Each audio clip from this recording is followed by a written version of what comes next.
All right, we are back. Third episode, Future Champs Podcast. You know me. My name's Carson Deming. You want to introduce yourself?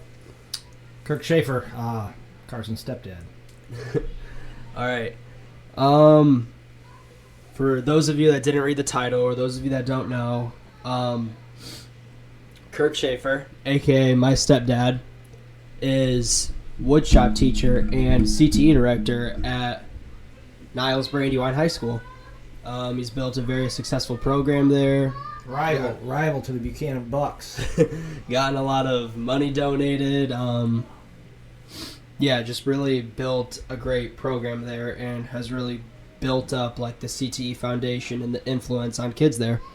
And I think it's important to get into that because, I mean, not every single podcast is going to be personal. Not every podcast is going to be like getting like engaging into sports. Like, I think it's good to like cover all topics and like really show you all like, or help you all like understand what true education is and like what there is to understand about it. So let's get into it. So what exactly is career and technical education in your view, and how does it differ from traditional schooling? Well, it's funny you just said what is career and technical education. I feel like a lot of people don't know that CTE stands for career and technical education. People hear CTE and they think head trauma from football.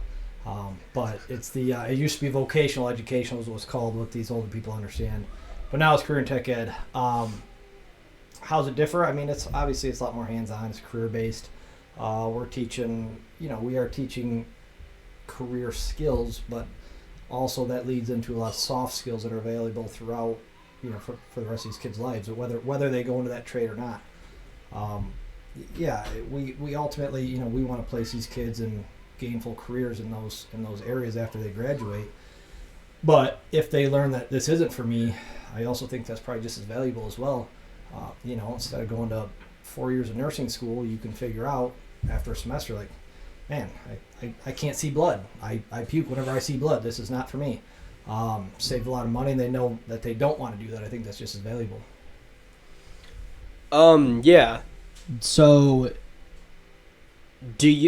have you like ever had like a kid in your class like woodshop or anything that you've done before CTE related? That's kind of just been like, this is what I do, like this is what I want to do, this is what I want my future to become. But then at the very end, they're like, well, I want to try something else. Like, this isn't working for me. Heck yeah. Yeah. And I tell them the door's always open, when, it's like, if that's what you want to do, go do it, man. Hopefully you can take some of those skills I taught you, apply them somewhere else. But if you want to come back and, I tell these kids, like, say you go into a career, you go to college, you come back here, you go to the military, and you come back, it's like, say, hey, once you graduate, this relationship isn't over. I mean, we're here for you guys after you graduate, a long time down the road, like years down the road. With that being said, I mean, we're not going to place a kid who does not excel in the class or does not excel as a person. You got to show yourself. I mean, we're not going to, you got to show that you're going to be a good employee. And by God, we're going to find you gainful employment. And so there's a handful that do that, and there's no hard feelings. I mean, I got kids that take my class and I want them to take it again. They're like, this isn't for me. And I'm like, all right, well, wish you would, but no big deal. Go find what you love, man. And CTE, it's like there's so many trades or so many things that you can do in CTE. There's so many classes, so many choices that all kids get to choose from. And a kid will, in my perspective as a kid in high school, I notice a lot of the time the kids look at how much money you get from the job that implies with the teachings of that CTE class that they're taking. But in my opinion, I think there's a bigger picture behind it. I mean, there are also some kids like, oh, well, that CTE class, like, it's going to be easy. It's going to get me out of high school quicker. I'm going to have days off. I don't think kids realize, though, how big of an impact a CTE class can be to them. I mean, it's incredible how much you learn. I mean, you think of high school, you think of books, science, math, equations, chemicals, formulas, essays, paragraphs. Like, in my opinion, though, if you're taking a CTE and you spend your time in that CTE, like, wisely and, like, really, like, engage your brain in it, I think that'll go a long way for you. Like, it's like working out. Like, you don't want to do it at first, but as you get engaged in it, you want to do it more and more. And I think that is what, like, attracts them to CTE. But the question that I'm getting at here is, what is the biggest misconception in CTE? I'd say the biggest misconception is it's a dumping ground. You know, send your bad kids. You know, all the bad kids. And now I will say, CTE is not just skilled trades. It's also, you know, it's all the healthcare field. It's cosmetology. It's the computer fields, graphic arts, all sorts of things. But the conception is, or the perception is, that send the a-holes, the ones that can't get along, the ones that can't figure out another class. You know what I mean? Get them out of these other classes. Put them in there. Part of that is, man, come on, like, that was me in class. That was me in school. Like, I can relate to those kids, and they come into my class and those kids excel. I mean, my God, it's like, you know, when I go down in the teacher's lounge, the teachers would be talking. They, you know, these kids would frustrate the heck out of these teachers because they were just bored, and these teachers were trying to teach, you know, the other 25 kids, and you got a couple of them that just won't behave, won't sit down, just squirrely. You know what I mean? And those kids, I hear them talking about those kids. I'm like, that's my best student. What are you talking about? You know what I mean? Like, and they just need a different kind of learning. You know what I mean? Like, those kids excel. I go to the math teacher. I go to the freshman math teacher. I say to them all the time, hey, man, like, those kids that you see, like, they get math. They're like a math kid, but they're like antsy, a bit of a problem. You know what I mean? Send them my way. Bring them. Those are my kids. So it is cool that that's a spot for those kids to excel. You know, it's also these kids, a lot of these kids aren't athletes. You know, they don't have that ability to express their talents, and you know, like other high school kids have. They get their accolades from sports, whereas they can come into our class and they can really excel at something and compete at it. It is cool to give them that opportunity.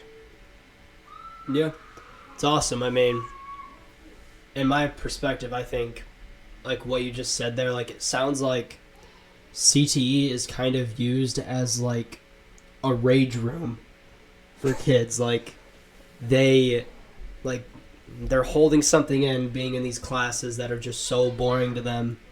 They can just let loose in whatever class they're taking. Like, well, that's the perception. Yeah. Sorry, the 3-year-old's at the door, guys. Carson's little brother. It's cool, but with that being the perception, what happens is a lot of parents, counselors, administration, other teachers push these kids who think they're, you know, who are academic kids, who are good in the classroom. It's like, they're like, okay, your path is college. It's like, maybe, you know what I mean? But I'll tell you what, things are flipping, and there's a lot of money to be made in the trades, and those kids who have, if they could experience it, if they could experience doing something with their hands, and the reward you get out of it, it's like, they'll be like, oh my God, like, this is awesome. I like this. I want to do this. So my big push is to get every kid to experience it. Have middle school industrial tech classes where kids can work with their hands, do stuff with their hands, and learn like what it is to actually build and be productive, and you know, just to know that's an option out there. Because a lot of these kids don't know, because it's a one-way track, and that's college, and college is the only way to do it. And if you don't go to college, your parents are going to be disappointed, and I don't know, there's so much. I mean, we could talk about Carson's older brother, his older brother Carter. He didn't go to college. He started working for the city out of high school, parlayed that into working for Semco Gas Company, and I mean, he's just thriving, killing it. He's 24 years old, making, heck, probably more money than me. And but he wakes up on time, and he gets there on time, and he is a hard worker. And if you want to excel, I mean, you need to have that. Now, there's a disconnect with 18-year-olds and going to work on time, getting up, working a 40, 50-hour week. There's a disconnect with that. Somehow I work with industry to figure out how do we figure out that disconnect. Get kids to create a new norm for themselves where, okay, this isn't high school anymore. This is the real world. You got to show up. You got to be productive. You got to work 40 hours a week. It's something that we're constantly trying to figure out. Now, getting into the real world, why is CTE crucial for preparing students for the modern workforce and a higher education? Well, it's like I said. I mean the soft skills. We work with industry. Every class that's taught, or every pathway that's taught, has an advisory committee. People made up from industry that's kind of talking to the instructor and the students and saying, hey, this is what we need out of our employees. Like, if you can teach them this, they'll be a step up. We're just now working with creating some youth apprenticeship opportunities. We're actually offering a certain number of hours towards an apprenticeship in each of these pathways, working with industry to work with the instructors and say, hey, what are you guys doing? What in industry? What are you guys doing? What are you doing as the instructor? What aligns? What can we offer some hours so these kids are a little bit ahead of the curve, I guess, when they graduate. So we're trying to make those connections at this point. Yeah, it's awesome. I mean, in the workforce, obviously there are many different things. Like, kids nowadays, they call it a blue collar. Like, I mean, I say it too. Like, somebody that likes getting their hands dirty, somebody that likes really just working in the trenches. But there's also, like... I hear you say that, and I feel like the perception of the trades is changing. Like blue collars, like this term, like that's cool. Yeah. You know what I mean? Like with the younger generation, it's like, yeah, I'm blue collar. You know what I mean? Back in the day, like back when I was younger, it's like that wasn't a thing to be cool. It was college is the way to go. We're going to college, and it's like so it's good. We're starting to swing in the right direction there.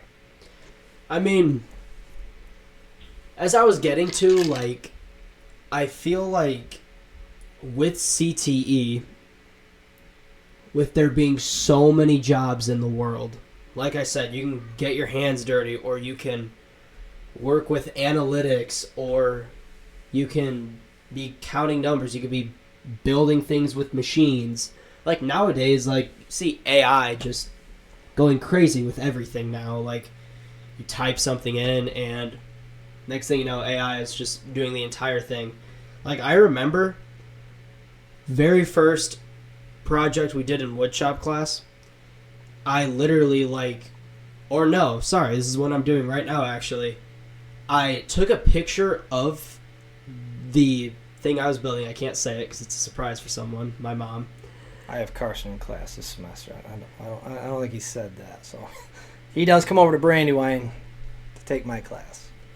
And I remember, like, I took a picture with one of my AI apps, like, saying, like, do you think you could figure out the dimensions of this certain thing? And I remember it just filled out, like, the entire chart. My assistant is 75 years old, and he was so impressed with Carson that he figured this out all on his own. I was like, I know, he's amazing, isn't he? That's my boy. Yeah, I didn't use those dimensions. I know. But it was like, it's just crazy. Like, you say it's changing, I think for the better and for the worse. Because, I mean, kids are getting more engaged. Kids are doing what they want to do. But at the same time, AI is, like, taking over. Like, podcasts, for example. Like, I can edit this whole thing with AI if I wanted to. Like, it's crazy, but I don't know. There's something about doing things manually that gives you that satisfaction, that gives you that edge. Like, you can even, like, have it as, like, a competition. Like, I want to be better than whatever that is. Whoever invented that. Like, that is stupid. I want to be better than that. There's always a better way. There's always a better way to be thinking about it. You're right, though. AI, man, finding jobs that AI is not going to replace. I mean, obviously, a lot of these trades jobs, you know, AI is not going to go roof a house. AI is not going to go wire a house. You know, these things, at least not anytime soon. Who knows? Maybe down the road they'll make robots that know how to do that. But for the next long foreseeable future, I mean, I think those jobs are pretty solid. Now, at some point, you know, I do feel like all these kids going to college, you know, it's going to start swinging. Like right now, the trades jobs are paying well because there are not enough people replacing the people retiring to go into them. Well, when college isn't paying anymore and AI takes over all these white collar jobs, well, people are going to be forced to go into the trades. Well, supply and demand, the cost, you know, to go be a plumber is going to be a heck of a lot cheaper because there's a lot of other people out there wanting to be plumbers. So who knows what the future holds right now? But I'll tell you what, I mean, the getting's good at the moment. If you want to go into the trades, you can make as much money as you want, basically. Now, going back to critical skills and competing with AI, we don't have to get in depth with that, but just creating critical skills. How does CTE help students develop essential soft skills like critical thinking, teamwork, and even communication? Well, obviously we stress showing up on time. Obviously we stress attendance. We hear from industry that's an area that kids are lacking in. I like what you said about communication. I think that's huge. Man, just in life, just being able to network with people, talk to people. You're gonna rise up the ranks, whatever field you're in, so much faster. You know, the soft skills with critical thinking, obviously, in the skilled trades classes. I mean, it's a different way of thinking. I mean, you have to have a mechanical mind, and we wanna further that. We wanna help that.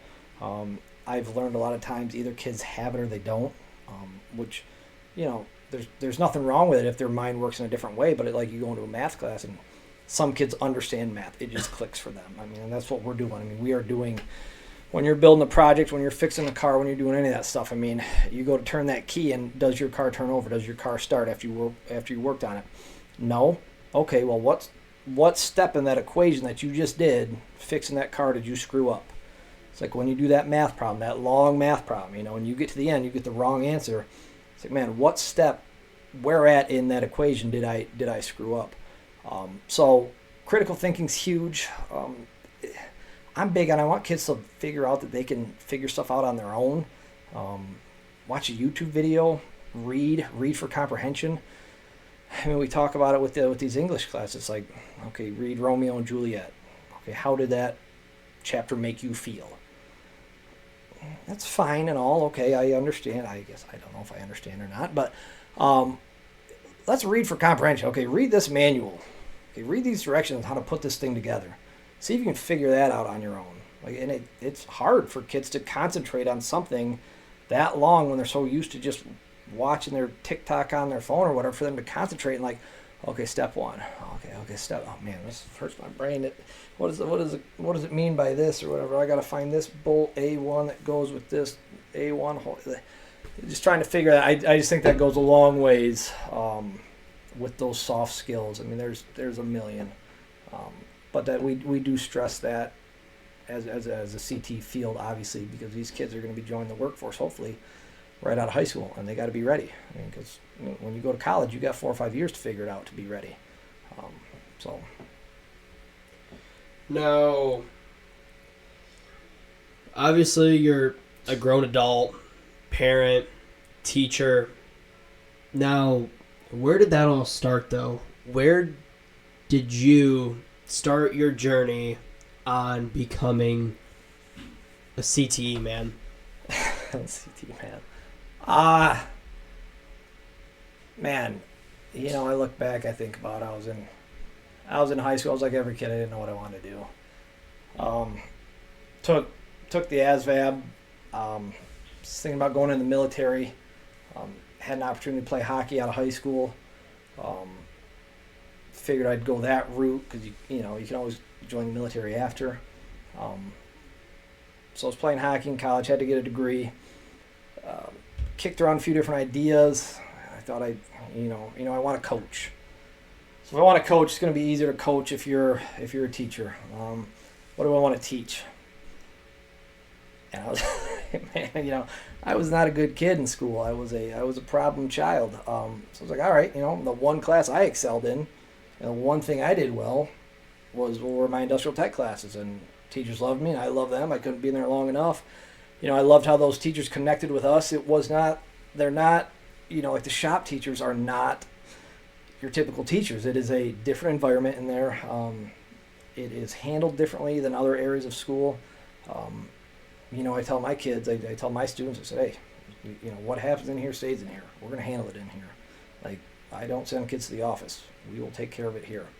And it's just your own little environment. And so I said, heck, let's go be a shop teacher. And one thing led to another. I've worked in the trades. Was able to get a vocational certification from working in the trades as well. Moved to Arizona. Worked as assistant CTE director down there, and also taught cabinet making and millwork at the vocational level. So really, that's basically in a nutshell how I ended up there. Now, the husband, wife, all that whole story might be another one for another podcast we'll get into. Stepdad. Yeah. Jack of all trades. It's great. I mean, yeah. CTE, it's something out of the unknown for some people. I feel like kids don't hear about it until they're officially in high school. I know I didn't hear about it until my sophomore year. Yeah, it's crazy. Sophomore year of high school, like that's an insult to Coach Fry. I What feel that like, is. That's his job to let you know. It's an insult to him. I feel like you're in high school. You have 4 years of this. Like, you don't. Got to take 4 different things. You know what I mean? Heck, take freshman, sophomore year. Take a couple different classes at your home school, and junior, senior. I mean, these kids that like Carson and these other kids who decide to go to another school district for half the day. I mean, I commend them. I'm like, because it takes balls to do that, man. To like, okay, I'm going to throw myself into a different environment, something different. How am I going to get there? Like, I got to ride this bus, but this bus takes me to this place, and I got to get on a different bus.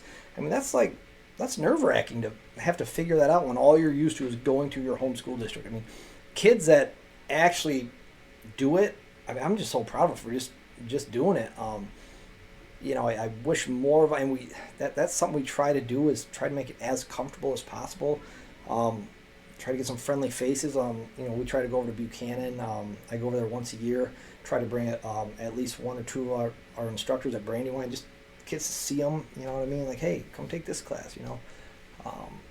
But yeah, I'm really proud of these kids that do that. I mean, high school is such. I mean, I know kids that are growing older hate to admit this. I know I hate to admit it. I'm a junior in high school, but it is the truth. It makes you emotional, but you really don't have a lot of time for this opportunity. You have 4 years, and I think in high school that's, 36 weeks, 4 years. Do the math. That's 144 weeks in total of high school. You get 144 weeks. That's not counting the half days, the breaks.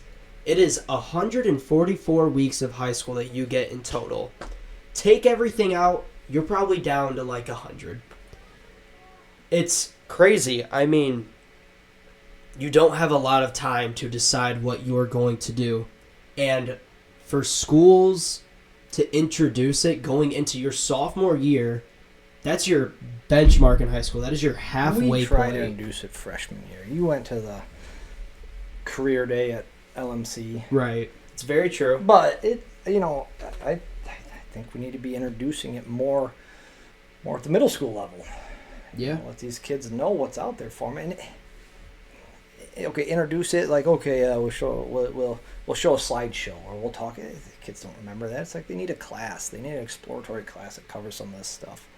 And there are some initiatives being pushed to make that happen. But no, you're right. I mean, and you are right about. I mean, it's not. Kids think high school is like, they think it's life. I mean, in the grand scheme of things, high school's 4 years, and I know high school kids don't realize that. It's like those that don't like it, the ones that do like it, you need to understand it's going to be over soon, and then life starts. And then you got 70 years of not high school. So take that how you will. Like, oh man, high school sucks. Well, okay, it'll be over soon. You won't ever have to go again. Oh man, I love high school, and I love playing sports, and I love my buddies, and I love the atmosphere. Take that as you will. Well, you better cherish it because you only got 4 years of it. Yeah, it's very true. Now, you've had, being a shop teacher, being a CTE director, you've had a numerous amount of kids. You've talked about kids that have had successful careers going out of it, but what does success look like for a CTE student? Like the industry certification, the college credit, the degree, the job placement. What does, it could be your class, it could be any class, what do you think CTE does to make someone successful in life? I guess success is a subjective term. But in our eyes, I mean, we're giving them a leg up. I mean, we're setting them up for employment. I mean, that's the whole point. That's the whole idea. Now, what does success mean to the kid? I don't know. Do they have gainful employment? Are they a productive member of society? Are they happy with where they're at in life? Our goal basically is to give them a skill and give them a skill set where they can go out in the workforce and make themselves valuable to an employer. I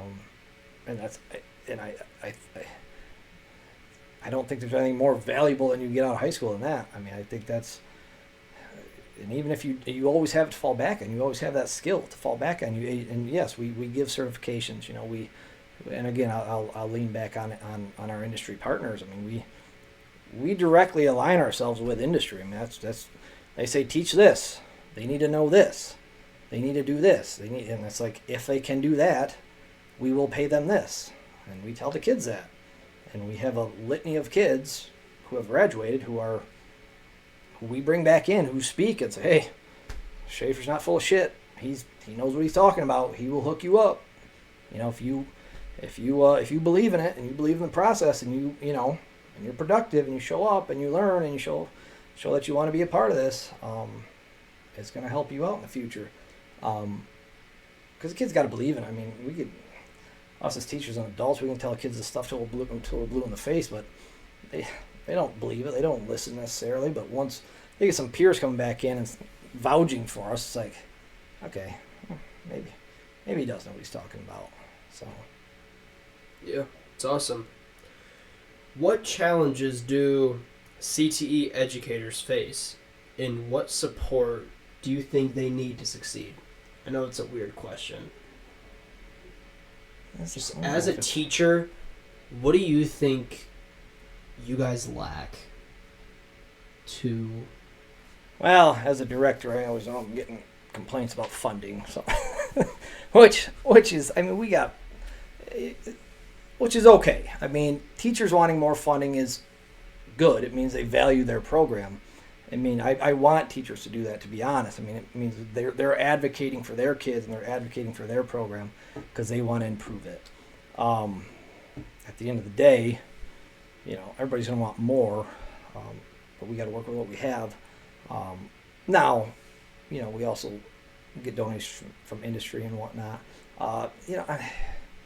It's hard to, because CT is so broad. I'm trying to think about all these other areas. I think about our class right now. We need space, and we're building a new facility to be able to give us space. It's hard to build any projects in my class of any size or substance that kind of relate to the carpentry industry in the small space that we have right now. Space is big. We need support from our administration and our counselors to not make it a dumping ground. To try to vet the good kids and try to send the kids in that want to be a part of it and not just the problem kids in other classes.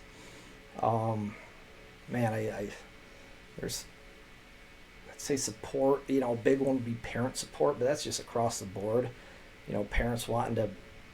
God, I get these kids that don't know how to read tape measures. Like, man, like, how do you not know how to read a tape measure? Like, someone should talk to that at some point. You know, like, you know, he's trying to think of other areas. I mean, there's a million, but and if you don't think about that as a teacher, though, you know, it means you're just collecting a paycheck, and I don't think any teacher's really doing that. I mean, they're thinking of better ways they can make their classes better. Anyway, you should ask some of my teachers that, see what they say, see what they need from me. Yeah. You know, because I ask them all the time, but I don't know. Excuse me.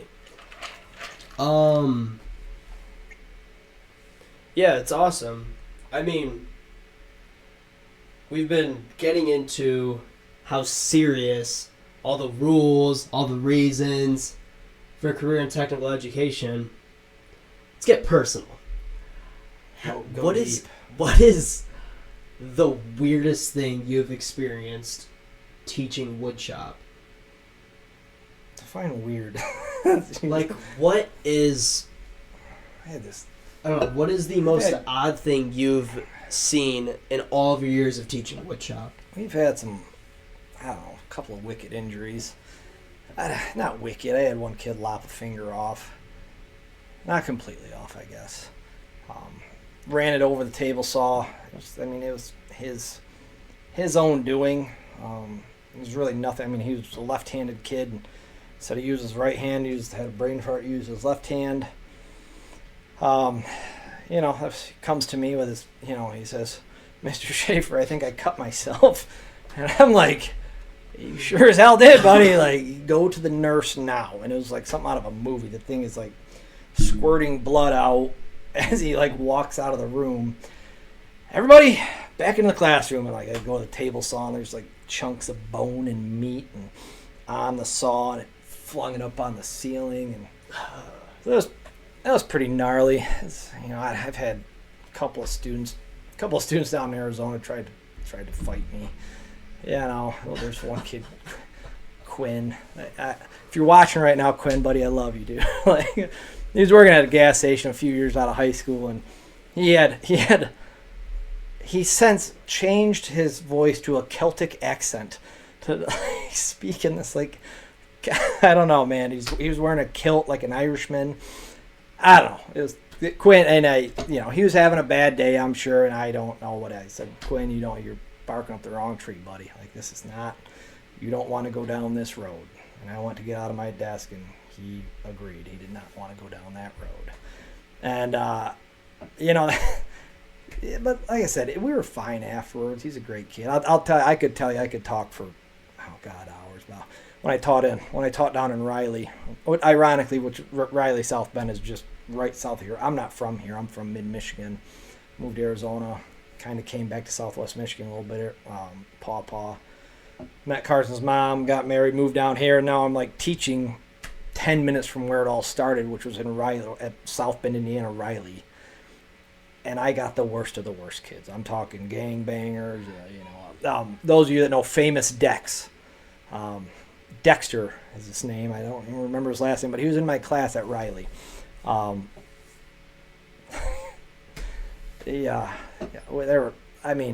had kids stealing. Some kids stole my phone.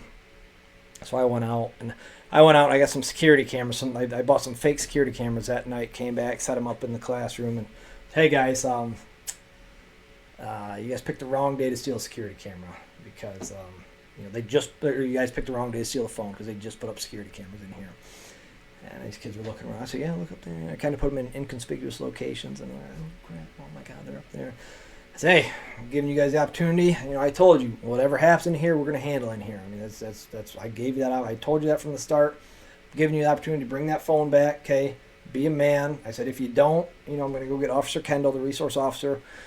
We're going to grab a bag of popcorn. We're going to sit down in here. We're going to watch these videos. We're going to find out who did it. And you're probably looking at expulsion, maybe jail time, because I sure as hell know this isn't your first offense.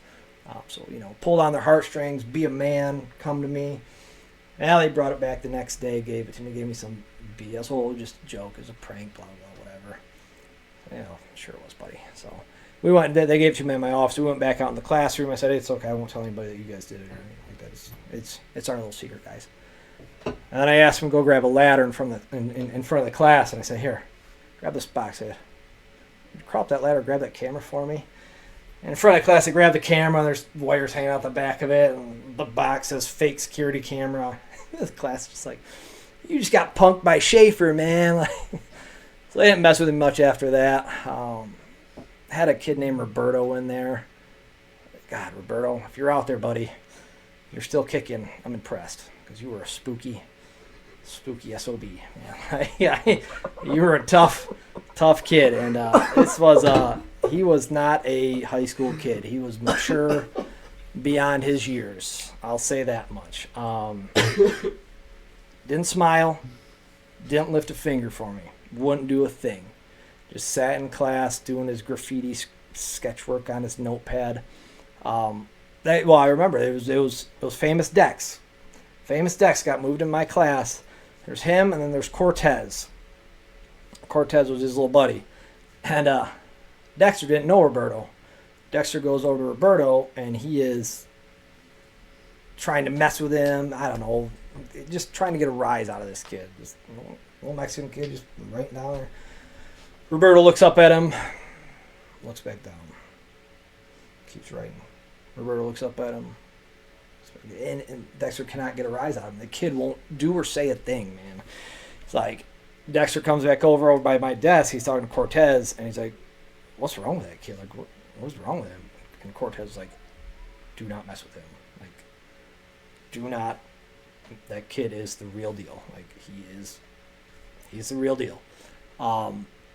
So, yeah, like I said, he wouldn't clean up. He wouldn't build a project, whatever. I'd just fail him, give him zeros. He was fine. He wasn't a problem. He wasn't a behavior problem. He just sat there. Till one day he comes to me. I said, shit, it might be the first time I ever heard him talk. He says, I had him in first hour. He says, hey, SHAFER, do you have a brush, like a dustpan I can use? I'm like, yeah, sure. Why? What's up? What's going on? What happened? And he's kind of won't tell me. And he finally says, yeah, I got all my windows bashed out last night of my car. And it's like, oh, hell, it's winter time in South Bend. I said, bring your car up to the door, and we'll get the shop back out. We'll get some plastic, we'll fix it up right. So I just really helped him out getting his car dialed back in. It's like a 1970s giant boat, I don't know, Impala or something like that. And after I helped him out doing, like, the kid still spooky, kept to himself, did his own thing, you know what I mean? But I'll tell you what, he built a little project. I'll show you tomorrow. I got a picture of it in the shop tomorrow. The little jewelry box for his girlfriend, man. He was so proud of it. And he would clean up, wouldn't speak to anybody. But man, I was so proud of that. Like, I was so proud to, like, help that. And I'll tell you what, I know if I saw that kid on the streets or anything like that, that kid would have my back. Like, that kid was, now hopefully he got it straightened away or whatever, but he might be the toughest kid I've had. And that was another, two of my kids got this is in 1 year of teaching at Riley, South Bend. Two of my students got their throats cut over the weekend in some, I don't know, gang something, I don't know. The story I heard was one of the kids, they came up on another group of kids. One of the kids pulled out his rusty pocket knife like he was going to do something with him. Well, he got knocked out cold. The other kid's still conscious. They take the kid's pocket knife. They start sawing on the kid's throat of the one who is unconscious. The one who's conscious has to watch this. This is legit. There are articles in the paper about it. I mean, this is, I don't know, back 2011 or something like that. And then the kid who's conscious has to watch, and then they go out and start hacking on the kid who's conscious. Now, these gangbangers apparently didn't take anatomy and physiology because they didn't know that the jugular is right here. They're just sawing it in their windpipe, luckily, with a rusty pocket knife. Well, a few weeks go by, those kids come back to school. And they got the stitches out, but they got the scar right there. Both of them got the scar right there. They came back for 1 day. And there were probably teachers like me saying, hey, my buddies back home are not going to believe this. I got to take your picture, guys. And I'm 22 years old or something like that. And I don't have the picture anymore, but they must transferred out. And I'll tell you what, the one kid who was unconscious, he was like kind of normal. You know what I mean? Because he didn't remember. He had no memory of what happened. His buddy, however, that kid, he had some PTSD. I mean, he wasn't right after that, which I don't blame him. You watch your, I'm talking, this is 1 year, and I had the worst of the worst. Like, you know, there's litany of, we could hold a whole podcast on this. Oh God, there's a drug dealing class. Drug deal, okay, this is like Friday. You know, Jaime's got a bag of weed or something like that. He's selling it to Angel. And I'm so white. I was so white. When I took this job, I'm a white boy from the country. And I take this inner city South Bend job. I'm doing attendance the first day of class. I'm yelling. I'm going through all the names. You know what I mean? And I'm going through them. And I get to this name, and it's Jesus. I'm like, who the hell names their kid Jesus? Like, what kind of arrogant parent names their kid Jesus? Like, all right, Jesus? Is Jesus Corona here? Jesus? These kids are looking at me like, is this a joke? Am I supposed to be laughing? And this little Mexican boy raised his hand. He's like, it's Jesus. Oh, J is an H. J is an H. Dang it. Sorry. I'm sorry. So and back to the story. I got Jaime, not Jamie. Jaime is selling this bag of weed to Angel, and Angel's, he's kind of clueless, whatever, I don't know. I see this happening, and I go over there, and I'm like, what the hell is that? The kid puts it in his pocket. I'm like, no. What is it? Like, I make him pull it out of his pocket. He shows me. He thinks he's going to get expelled or in trouble or whatever. And I don't, you know, like I said, I'm a 22-year-old kid at Riley. I don't know how to handle this stuff. So I told him, we're going to handle it. And I got the gang bangers, the roughs of the rough. They put in my class. It's what they did there. And I said, what the hell is that? He pulls it out. I'm like, I mean, are you selling weed in my class, buddy? He's like, oh. I'm saying, what? I looked at him. What did you pay for this? What did you pay for this? And he's like, like $40. I mean, you're ripping a kid off in my class? Like, Jaime, give him $20 back. You know what? Give him $20 back. Give him this $20 back, and like, don't ever let me see this shit in my classroom again. Get the hell out of here. You know what I mean? So they started to not walk straight and narrow, but we had an agreement. We had come to an agreement, and you know, this may sound insane, but if you guys saw the environment I was in, you'd be like, I mean, I look back at it now. There's no explaining how insane this was, because there was an older black gentleman that taught the class, and it was known, send your worst of your worst, the most borderline kids, send them to that woodshop class. And I don't think in such a big school, I don't think the counselors got the memo that, we just hired this, you know, country kid to come. So it was awesome though. I mean, I love those kids. I did love those kids. Yeah. Sorry, awesome. kind of went off on a tangent there on school stories. It's great. It's great stories. To end the podcast, it's a late night. Ole Miss, Miami Hurricanes are playing.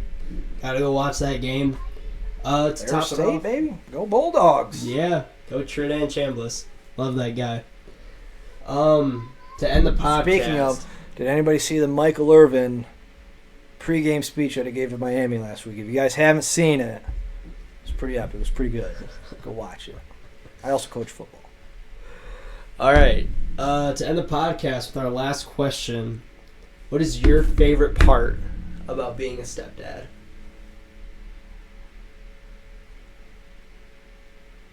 Well, I don't know if I'd like it as much if it wasn't you.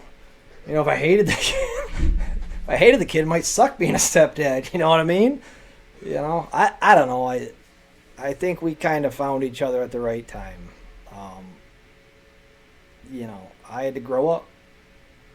You know, it was worth it, man. It was, I don't know, just when you care about. I mean, it's crazy because I haven't. Most parents, they watch their kid grow and grow and grow and grow, and they learn with the kids. You know what I mean? Like as the kid grows up, you learn how to do it. And it was kind of baptism by fire with you as well. I mean, it was, you know, like, oh, you gotta step up. You know what I mean? Like there's no more being this